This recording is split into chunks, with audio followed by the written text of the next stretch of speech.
परमेश्वर का वचन कहता है याकूब एक उसका 5 अध्याय में लिखा हुआ है कि पर यदि तुम में से किसी को बुद्धि की घटी हो तो परमेश्वर से मांगो जो बिना उलाहना दिए सबको उदारता से देता है और उसको दिया जाएगा।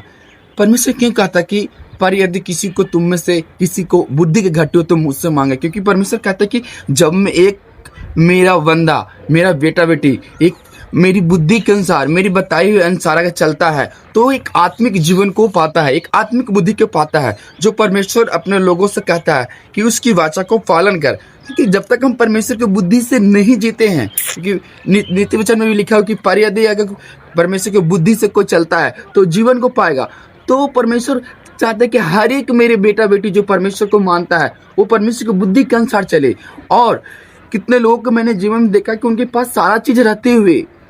धन संपत्ति और इस संसार में जो उनके लिए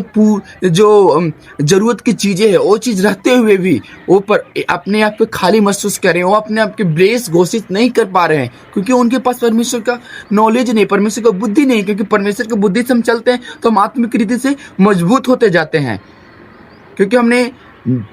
याकूब के जीवन को भी देख सकते हैं, क्योंकि परमेश्वर अगर हम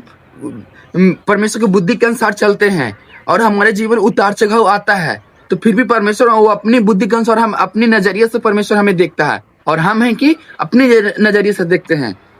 क्योंकि परमेश्वर का फ्यूचर के बारे में पता है कि ये आगे जाके हमारे राष्ट्र के लिए खड़ा होगा, और हमें पता नहीं रहता कि हम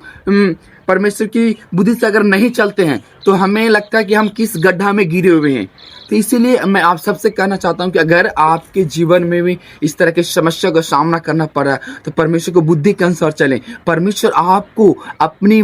किए हुए वादे के अनुसार आपको चलाएगा। परमेश्वर हर एक कमी घटी को आपके जीवन में पूरा करेगा। यस, आमीन।